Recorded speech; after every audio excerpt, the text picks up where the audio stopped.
Assalamualaikum warahmatullahi wabarakatuh. Dalam kesempatan ini saya akan menjelaskan tentang sistem hukum yang ada di Indonesia. Makna sistem.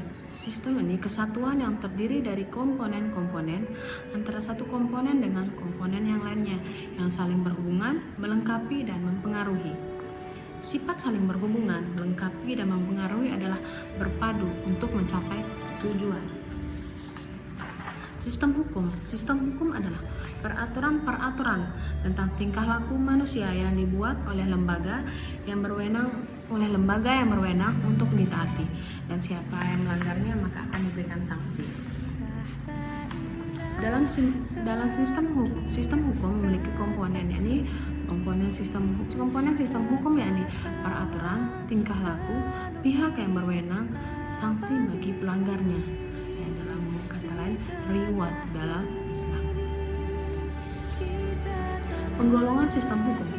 Hukum dapat digolongkan berdasarkan sumber, bentuk, tempat berlaku, waktu berlaku, cara mempertahankan sifat, wujud dan isi.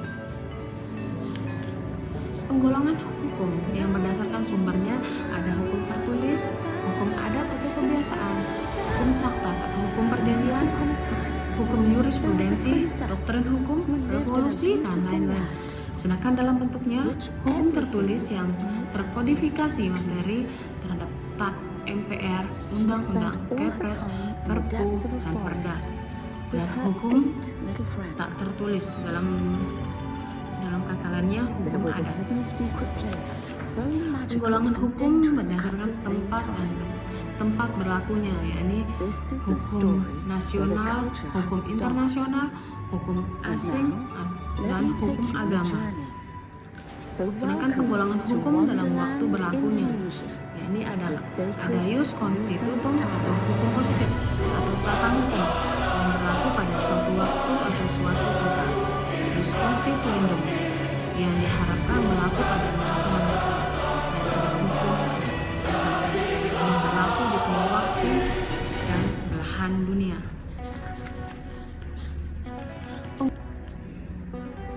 Penggolongan hukum yang berdasarkan cara mempertahankannya, yakni ada hukum materi, hukum formil, hukum acara perdata, hukum acara pidana. Dan penggolongan hukum berdasarkan sifat dan isinya, yakni ada berdasarkan sifatnya. Pertama, ada hukum yang bersifat memaksa, ada hukum yang bersifat mengatur. Sedangkan penggolongan hukum berdasarkan isinya, yakni ada hukum privat dan ada hukum publik. Asas hukum universal, yakni asas hukum yang berlaku kapan saja dan di mana saja, tidak terpengaruh oleh waktu dan tempat. Ada 5 asas hukum universal menurut Paul Scholes, yakni asas kebebasan yang diidealkan oleh asas kepribadian, asas cinta kasih yang diidealkan dengan asas kemasyarakatan atau persekutuan. Yang ketiga, asas keadilan yang diidealkan dengan asas persamaan, asas kepatuhan yang diidealkan dengan asas kewibawaan, dan yang kelima ada asas pemisahan antara yang baik dan yang buruk. Menurut Budiono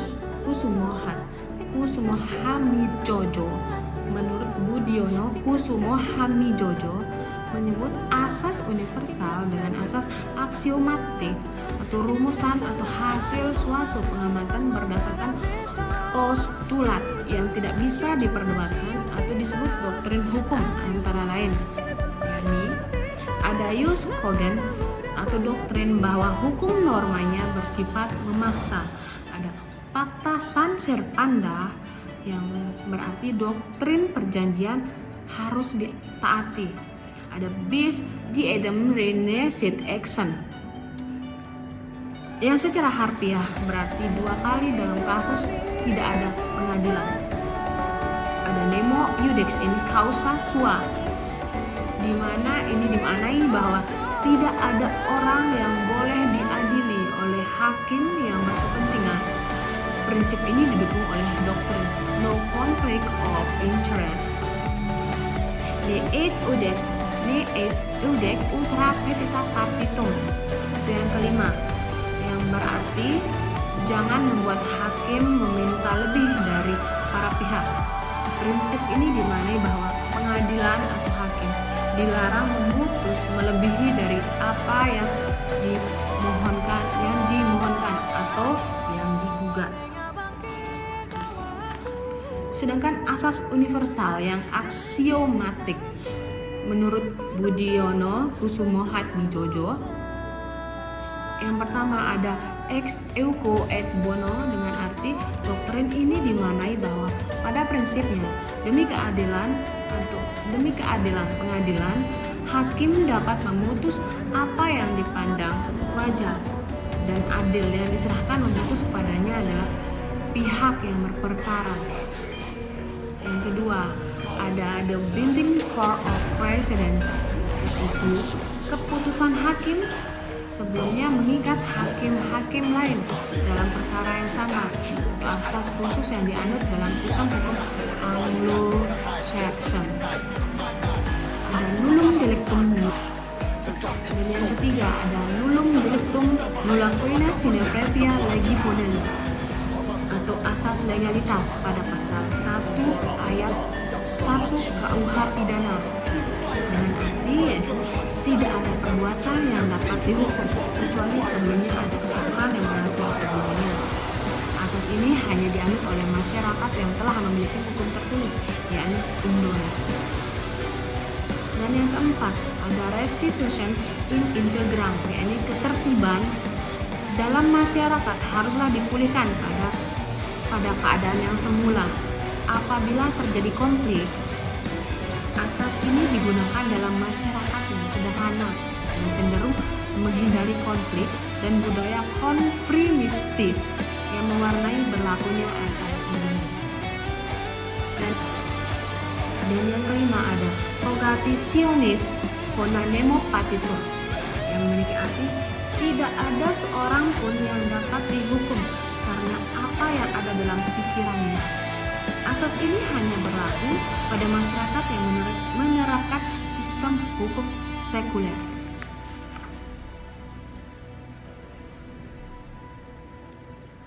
Selain itu, ada asas universal lainnya yang memiliki arti berbeda-beda.